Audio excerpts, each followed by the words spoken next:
Good morning, hello everyone, welcome back to my channel. আমি মাম্পি আর Mampi daily blogs চ্যানেলে তোমাদের সবাইকে অনেক অনেক ভালোবাসা ওয়েলকাম জানাচ্ছি। আশা করছি তোমরা সকলে ভালো আছো, সুস্থ আছো। আমি ভালো আছি। আজকে সকালটা ছাদের থেকেই শুরু করলাম। সকাল আর নেই, 9:15 হয়ে গেছে। উঠেছি 8টার আগে, 8টার আগেই, হ্যাঁ 8টার আগেই উঠেছি। 8:15 বাজতে 2 মিনিট বাকি ছিল। হাঁপিয়ে গেছি ছাদে উঠতে, সে একটু সিঁড়ি ভেঙে। যাই হোক, 8টার আগে উঠেছি। উঠে বাসি কাজকর্ম সেরে জামা কাপড় ছিল কিছু, সেইগুলোকে কাচলাম। আর এইগুলো তো কালকে কেচে দিয়েছিলাম, জল জড়ে গেছে, শুকায়নি। এগুলোকেও রোদে মেলে দেবো। যে শুকনো জামা কাপড় হাফ হাফ ভিজা। তো একটার ভিতরে ধপধপ ধপধপ করছে, এত কষ্ট হচ্ছে। তোমরা নিশ্চয়ই কোকিলের ডাক শুনতে পাচ্ছ কিনা জানি না, কোকিল ডাকছে। আর কালকে তো সরস্বতী পুজো, মনেই হচ্ছে না আমার কাছে যে কালকে সরস্বতী পুজো। তো জামা কাপড়গুলো ধুলাম সকালবেলা, তারপরে তোমাদের দাদা উঠলো, চাটা করলাম, চা খেলাম, খেয়ে এখন ছাদে এসেছি। ওই যে বালতিতে দেখো 1 বালতি জামা কাপড় হচ্ছে আজকে আমারই সব কিছু। আজকে তোমাদের দাদা নেই, কালকে তোমাদের দাদা ছিল, আজকে আমার সব। তো ওগুলো এখন মেলবো। উফ, খুব কষ্ট হচ্ছে। কাল সরস্বতী পুজো, আমার এক ফোঁটা মনে হচ্ছে না, কেন জানি না। সেরকম ওয়েদারটা নেই। সেই সরস্বতী পুজোর দিন কি ঠান্ডা একটা সময় ছিল। এই সরস্বতী পুজোটা নিয়ে অনেক এক্সাইটমেন্ট কাজ করতো, অনেক প্ল্যান থাকতো। এখনও সেসব কিছুই নেই। সময়ের সাথে সাথে সব কিছু হারিয়ে যায়। মানে এখনকার ছেলেমেয়েদের মধ্যেও দেখি না। আমাদের মধ্যে যেরকম একটা ছিল, সরস্বতী পুজোর দিন মানে শাড়ি, হলুদ রঙের শাড়ি পরবো, স্কুলে যাব, বান্ধবীদের সাথে দেখা করব, ঘুরবো। এখনকার মেয়েরা ওইসব নেই। এখনকার ছেলেমেয়েরা পার্কে যাবে, কোথায় বান্ধবীদের সাথে বেরিয়ে রাস্তায় ঘুরবে, রেস্টুরেন্টে খাবে। আমরা সেগুলো করছি না। আমরা আবার ছিলাম অন্যরকম। মানে সরস্বতী পুজো মানেই স্কুলে যাব, স্কুল থেকে আমাদের স্কুলে যদি খাওয়াতো, নাহলে যেসব স্কুলে খাওয়াতো তখন তো অন্য ব্যাপার ছিল। সেসব স্কুলে যেতাম, খিচুড়ি খেতাম। তারপরে ভোরবেলা উঠে স্নান করে মা হলুদ গরম জল করে দিত, হলুদ আর নিম পাতা দিতে হয় আমাদের গায়ে সরস্বতী পুজোর দিন। তো সেইগুলোকে গায়েটায় মেখে স্নান করে তারপরে পাড়ায় পুজো হতো, সেখানে অঞ্জলি দিতাম। আর তখন তো সবার বাড়িতে বাড়িতে পুজো হতো না। মানে যারা খুবই মানে বড় লোক ছিলেন তাদের বাড়িতেই পুজো হতো। এখন যেমন ঘরে ঘরে সরস্বতী পুজো হয়, তখন সেটা হতো না। তাই পাড়াতেই অঞ্জলি দিতাম, দিয়ে ঠিয়ে শাড়ি পরে, খাওয়া দাওয়া করে বাড়ি থেকে শাড়ি টাড়ি পরে তারপরে বেরোতাম স্কুলে ঘুরতাম। সেসব মজাগুলো যেন আলাদা। সময়ের সাথে সাথে সব কিছু চেঞ্জ হয়ে গেছে, পরিবর্তন হয়ে গেছে। আর এখন সত্যি কথা বলতে মনেও হয় না যে সরস্বতী পুজো। এই যে কাল যে পুজো, আমার এক ফোঁটা মনে হচ্ছে না কাল পুজো। কোনো সেরকম ওয়েদারও নেই, কিছুই না। শুধু বসন্তকাল এসে গেছে, সেটাই বোঝা যাচ্ছে। এত কোকিলের ডাক, সকালবেলা কোকিলের ডাকাই আমার ঘুম ভাঙছে। এখন একটু আগেও ডাকছিল, এখন আবার একটু চুপচাপ আছে।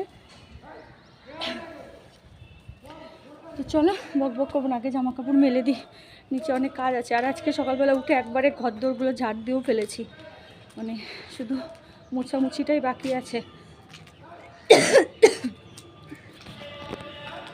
আজকে ছাদে এসে 3টে প্লেন দেখা হয়ে গেল।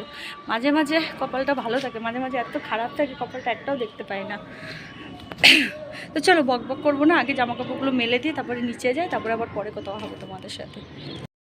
জামা কাপড় মেলা হয়ে গেছে, এবার নিচে যাব। নিচে গিয়ে টিফিন বানাতে হবে, কি বানাবো সেই সব চিন্তা ভাবনা করতে হবে। চলো নিচের দিকে যাই। ঘরে এসে দেখি জলের ড্রামে একদমই জল নেই। তো ভাবলাম ড্রামটা একটু ধুয়ে দিই, বেশ আয়রন হয়েছিল। তো ড্রামটা ভালো করে ধুয়ে টুয়ে রেখে দিলাম। আর তোমাদের দাদাকে বলেও দিলাম ও জলটা ঢেলে দেবে। আর এদিকে তোমার থালা বাসন যেগুলো সকালবেলা ছিল, আগের দিনে রাতের বেলা ছিল, সেইগুলো সব এখন জায়গা মতন গুছিয়ে গাছিয়ে রেখে দেবো। না হলে এগুলো সব একটা একটা করে হাতে হতে আবার হয়ে যাবে, তখন ধোয়া বাসন আমাকে আবার ধুতে হবে। তো বাসনগুলো জায়গা মতন গুছিয়ে রাখলে মানে সুবিধাই হয় আর কি, যখন যেটা লাগে তখন সেটা বের করি। আর যেগুলো আমার রান্না করার পর আর কি লাগবে, তরকারি ঢেলে রাখবো, সেইগুলো ওপরে রেখে দেবো। আর কালকে রাত্রে বাজার করে নিয়ে এসেছিলাম, সেগুলো কিচ্ছু গোছায়নি, মানে এনেই রেখে দিয়েছি। অনেকটা রাত করে ফিরেছি দিদি বাড়ি থেকে, আর এসে সময় পাইনি বাজারগুলোকে ঠিক মতন জায়গা মতন গুছিয়ে রাখবো। তো এখানে নিয়ে এসেছি বেগুন, শিম, টমেটো, এঁচোড়, তারপরে একটা তোমার পেঁপে, পাকা পেঁপে আর কি। তোমাদের দাদা খেতে খুব ভালোবাসে ও পাকা পেঁপে, ও যে কোনো ফল খেতে আর কি ভালোবাসে। তো সেজন্য নিয়ে এসছে, সেটাও কেটে রাখবো আর কি। এদিকে বাঁধাকপি, আরও আদা, পেঁয়াজ, এইসবই। তো চলো সবজিগুলো কাটছি এখন বসে, আর শিম ভাজবো। আর শিমগুলো এত সুন্দর, এত টাটকা, কি বলবো, একদম কচি, একটা দানাও কোনো শক্ত হয়নি, শিমগুলো এত সুন্দর ছিল। আর এদিকে এঁচড়গুলো তো কেটেই নিয়ে এসেছিলাম বাজার থেকে, খোসা ছাড়িয়েই, তোমরা আগের ভিডিওতে দেখেছো। আমাদের এখানে খোসা ছাড়িয়েও বিক্রি হয়, খোসা সমেতও বিক্রি হয়, যেটা যা সুবিধা। অনেকে বাড়িতে খোসা ছাড়ানোর সময় পায় না বা খোসা ছাড়াতে চায় না, তারা কেটে কুটেই নিয়ে যায়। আর যারা খোসা সমেত নিয়ে যায়, নিজেদের মন মতন করে খোসা ছাড়িয়ে নেয়, তারা গোটাটাই বাড়িতে আর কি নিয়ে যায়। সবজি টবজি কেটে একটু ফেনা ভাত করলাম, তোমার গোবিন্দভোগের খুদের চাল মা আমাকে দিয়েছিল, তো সেটা ফেনা ভাত করলাম, আলু সেদ্ধ, ব্যাস এই হচ্ছে আমাদের সকালের খাবার, জলখাবার আজকে। তো জলখাবার খাওয়া হয়ে গেছে, খেয়ে দিয়ে ওকেও দিয়ে দিয়েছিলাম, আমিও বেড়ে একবারে খেয়ে নিলাম। দিয়ে এখন বেশ বেলা 12টার কাছাকাছি বাজতে যায়, তো ভাবলাম ঝটপট রান্নাটা এদিকে বসিয়ে দিলাম। এদিকে মশলাটা মিক্সচারে করছি, আর কড়াইতেও রান্না বসিয়ে দিয়েছি। এই মিক্সচারে মশলা করাটা সুবিধা কী বলো তো, রান্না বসিয়ে দিয়ে মশলা বাটা যায়। আর শিলনোড়ায় হলে সব গুছিয়ে গাছিয়ে নিতে হয়। তো মশলা টশলা গুছিয়ে গাছিয়ে নিয়ে ভাজাভুজিগুলো সব কমপ্লিট করে নিয়ে এখন ইঁচড় চিংড়িটা বসাবো বলে এদিকে ইঁচড়টা মশলাটা ভালো করে কষিয়ে নিলাম। নিয়ে চিংড়ি মাছগুলো ভাজিনি আজকে, আর না ভেজেই নুন হলুদ তেল, কাঁচা তেল মাখিয়ে রেখেছিলাম, দিয়ে ওটার থেকে সেঁকে নিয়ে ওর ভিতরে দিয়ে ভালো করে মশলার সাথে কষিয়ে ইঁচড় চিংড়িটা ভালো করে নাড়াচাড়া দিয়ে এখন জল দিয়ে দেবো। রান্নাবান্না কমপ্লিট করে যেখানে বাসন টাসন ধুয়ে গামলার ভিতরে সব ভর্তি রেখেছি, দেখতে পুরো পরিষ্কার টরিষ্কার করা হয়ে গেছে, সিলাপ মোছা হয়ে গেছে, গ্যাস একদম পরিষ্কার। আর এখানে ভাতের জল হেঁচে গ্যাস ধরাইনি, বসিয়ে রাখলাম। এখানে চাল ধুয়ে রেডি করে রেখেছি, শুধু ভাতটা চাপালে আর কি হবে। নিচ ফিচ পুরো মুছে টুছে পরিষ্কার করে নিয়েছি, দেখতেই পাচ্ছ। বেসিংয়ের ওই জায়গাটাও আজকে পরিষ্কার করে একটু ঝাড়টার দিয়ে পরিষ্কার করে নিলাম। না পুরো কমপ্লিট বাবা, একটু নিস্তার পেলাম।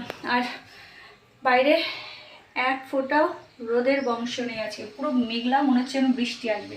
আর আমাদের সামনে যে বাদাম গাছটা আছে, পাতাগুলো পুরো লাল হয়ে গেছে, দেখে মনে হচ্ছে এত ভালো লাগছে। বসন্তকালে তো নতুন পাতা আসে, পুরোনো পাতা পড়ে গিয়ে এত ভালো লাগছে। সকালবেলা তোমাদের দাদাকে দেখাচ্ছে, বলে দেখো বিদেশের রাস্তাতেও এরকম গাছের পাতাগুলো কালারগুলো থাকে, আর এখানেও সেরকম আছে। বাদাম, কাঠবাদাম গাছ, কাঠবাদাম হয়ে রয়েছে কত, আর পাতাগুলো পুরো লাল হয়ে গেছে। পাতাগুলো ঝরে যাবে, আবার নতুন পাতা আসবে। তো চলো স্নানে যাই, এসে তারপরে ভাতটা বসিয়ে দেবো। এখন ভাত বসাবো না, সবেমাত্র 1:30 বাজে। ভাত তো দেখো বেশিক্ষণ সময় লাগবে না, ভাতটা বসালেই একে হয়ে যাবে। তো মাথায় একটু তেল দিলাম, দিয়ে এখন স্নানে যাব। রোদ তো নেই, তাড়াতাড়ি করে স্নানটা সেরে আসি। তো স্নান কমপ্লিট, এই যে মাথাও শ্যাম্পু করলাম। বাবা বাইরে দেখি ভালোই মেঘ করেছে, বলা যায় না কখন বৃষ্টি আসে না আসে। ছাদে যে জামা কাপড়গুলো মেলা আছে, ঝটপট চলো নিয়ে আসি, নাহলে যা শুকিয়েছে যদি বৃষ্টির জল লাগে তারপর ভিজে যাবে। এগুলো তুলে নিয়ে এসে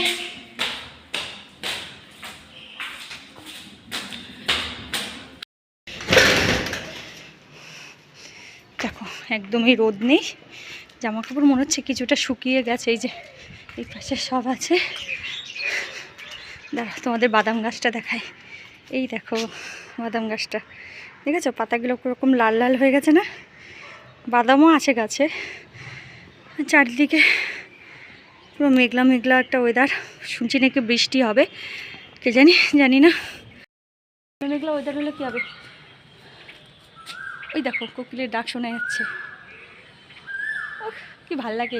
ছোটোবেলায় ভেঙাতাম, যতবার ডাকতাম ওরাও আরও ডাকতো, বলতো ওদের মতন সুর যদি কেউ করে তাহলে ওরা পছন্দ করে না, তাই আরও ডাকে যে হ্যাঁ আমার সুর আরও মিষ্টি তোমার থেকে, তার জন্য ডাকতেই থাকে। কি ভাল লাগে কোকিলের ডাক শুনতে। আর ওই দিকটা তো, ওই পেছন দিকটা তো কি মেঘ পড়েছে, মনে হচ্ছে এক্ষুনি যেন বৃষ্টি ঝুম করে নামবে একটা। জামা কাপড়গুলো শুকিয়ে পুরো কাঠ হয়ে গেছে, তুলে নিয়ে গিয়ে ঘরে এখন রেখে দেবো।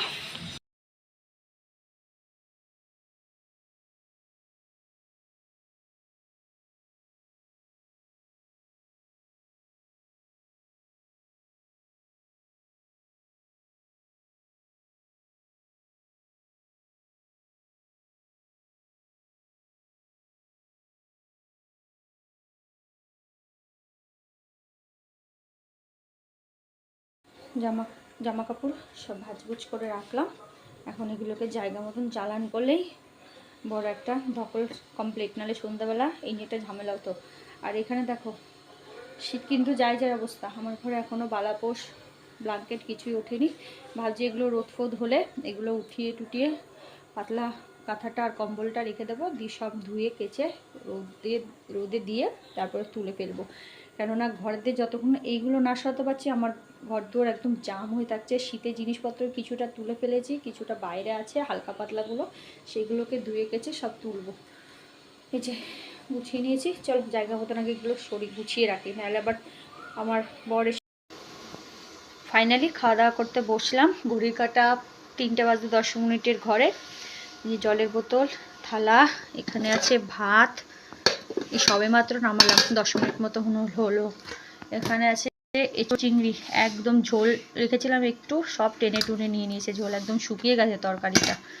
এখানে আছে শিম আলু একসাথে ভাজা, আর এখানে আছে বেগুন পোড়া, তেল দিইনি, এটা মাখতে হবে, মাখতে একদম ভুলে গেছিলাম হঠাৎ করে, এখন নামাতে গিয়ে দেখি এটা মাখা হয়নি, তো এটা মাখবো। বর স্নান করতে গেছে, আসুক তোমাদের দাদা, তারপরে আর কি খাবো দুজনে মিলে। সকাল থেকে এতটাই ব্যস্ত কি আর বলবো, ক্যামেরার সামনে আসতে পারিনি, ভিডিও শুরুও করতে পারিনি। বাইরে আজকে সরস্বতী উপলক্ষে বেশ সুন্দর ভালো রোদ্দুর উঠেছে, তাই না? ঝকমকে রোদ্দুর, ভেবেছিলাম বৃষ্টি হবে, নিউজও দেখছি 2-1 জায়গায় বৃষ্টি হচ্ছে, কিন্তু আমাদের এখানে ভালোই রোদ উঠেছে। আর সকালে সবজি টবজি কেটে গুছিয়ে গেছে নিয়েছি, সকাল বলবো না 11টা। এখন এই যে শিম, টমেটো, আলু, বেগুন, ডাল ভেজানো আছে, আর 2টো মালপোয়া আছে, এটা একটা ছোটো বাটিতে রেখে দেবো। এখানে চায়ের বাসন সব আছে, এখনও ধোয়া হয়নি, কিচ্ছু হয়নি, রান্নাও বসাবো।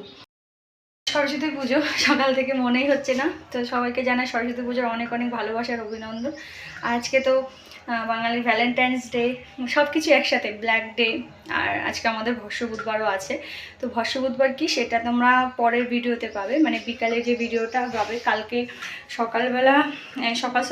দুপুরবেলার পর থেকে আর কোনো ভিডিও শ্যুট করিনি, ভালোও লাগছিল না, আর সেরকমভাবে করার মতন কিছু ছিল না, ওর জন্য আর করে উঠতে পারিনি। তো ভাবলাম চলো সকাল থেকে আজকে শুরু করব করে, আর সকাল থেকে সময় করতে পারিনি, একটু মানে ফোন টোন দেখছিলাম, কাজ করছিলাম। এখন ভাবলাম চলো এখন থেকে শুরু করি, নাহলে আর করে উঠতে পারবো না। রান্নাবান্না বসাবো, ঘরদোর গোছালাম, ঝাড় দিলাম, ঝুল ঝাড়লাম, প্রচুর ঝুল হয়েছিল, মাকড়সার ঝুল না, এমনি কিসের ঝুল হয় কে জানি, মাকড়সা তো আমি আমার ঘরে দেখি না, ঝুল হয়েছিল, যেগুলো ঝাড়লাম। জামা কাপড় ছিল কিছু বাইরে তোলা জামা কাপড়, সেগুলোকে টুকিয়ে রাখলাম, রেখে এখন কিছু জামা কাপড় বাথরুমে নিলাম, সেগুলোকে ধোবো। আর এই যে ঘড়ি কাটাতে কটা বাজতে গেছে, তো 11টা, পুরো 11টা বেজে গেছে। রান্না বসিয়ে দিয়ে ওই কটা কাছাকাছি করব। আর মনে হচ্ছে না খুব একটা যে সরস্বতী পুজো, কারণ শহরে তো যার ঘরে ঘরে পুজো হয়, গ্রামে যেমন কি হয় পাড়ায় পাড়ায় পুজো হয়, বক্স বাজে, অন্যরকম একটাই। এখানে সেরকম মনেই হচ্ছে না যে সরস্বতী পুজো। রাস্তাঘাটে বেরোলে একটু মনে হবে, কিন্তু রাস্তাঘাটে এখন আর বেরোনোর সময়ও নেই, আর ওই সরস্বতী ঠাকুর দেখারও সময় নেই। একটা সময় ছিল যখন এগুলোতে খুব এনজয়মেন্ট করতাম, মানে আনন্দ, কাক ভরে উঠে স্নান করা, গায়ে হলুদ দেওয়া, বাসন্তী কালারের শাড়ি পরা। এখনকার মেয়েরা তো যে কোনো শাড়ি পরে, নেটের শাড়ি বলো, এমনি শাড়ি বলো, আমরা তখন আমাদের সময় হলুদ শাড়িটা পরাই মেন ছিল। সরস্বতী পুজো মানে হলুদ শাড়ি আর পোশাক। যাই হোক, কী আর করা যাবে, সময়ের সাথে সাথে সব কিছু পাল্টায়, যুগের সাথে সাথে সব কিছু পাল্টায়। আমরা যেরকম ছিলাম আমাদের ছেলেমেয়েও যে সেরকম হবে, সেটাই বড় কথা। আমরা সরস্বতী পুজোটা মনে করতাম আমাদের কাছে মা বিদ্যার দেবীকে আগমন জানানো, যেই জিনিসটাতে আমি কঠিন, আমি যেন সেই জিনিসটা ভালো করে পারি, ভালো করে পড়তে পারি, ভালো রেজাল্ট করি, এটাই ছিল আমাদের কাছে মেন উদ্দেশ্য। আর এখনকার ছেলেদের কাছে মেন উদ্দেশ্য হলো সরস্বতী পুজো মানে বয়ফ্রেন্ডের সাথে ঘুরতে যাব, সাজবো গুজবো আড্ডা মারবো, এটাই পার্কে যাব। ওদের কাছে মনে হয় না আমার যে সরস্বতী পুজো মানে তোমার বিদ্যার দেবীকে আগমন করা, যে হ্যাঁ মা সরস্বতী ঠাকুর আমাকে বিদ্যা দাও বুদ্ধি দাও, আমি যেন ভালো করে পড়াশুনো করি, ভালো রেজাল্ট করি, আমার যেন জীবনে উন্নতি হয়, সেসব কিছুই নেই।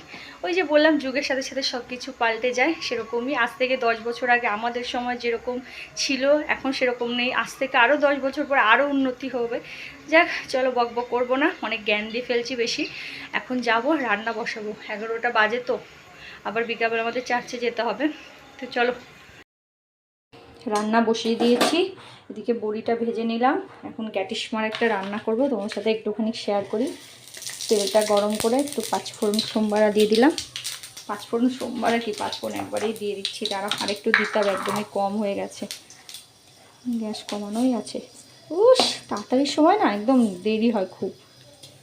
দিয়ে এবার আগের থেকে কেটে রাখা শিম আর আলুটা একবারে কড়াইতে দিয়ে দিলাম, দিয়ে একটু হালকা করে ভেজে নেব।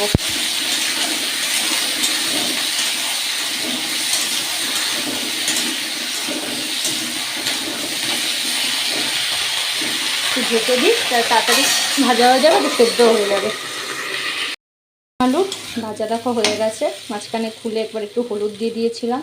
এই দেখো কি সুন্দর শিমটা একদম সেদ্ধ হয়ে গেছে। আর এদিকে প্রেশার কুকারে মটর ডাল টমেটো দিয়ে, মটর ডালটা আগে সিটি দিয়ে নিয়েছি 4খানা, দিয়ে তারপর টমেটো দিয়ে কাঁচা লঙ্কা দিয়ে একটু ফুটতে বসিয়ে দিয়েছি। একটুখানি এখন হলুদ দিয়ে দেবো,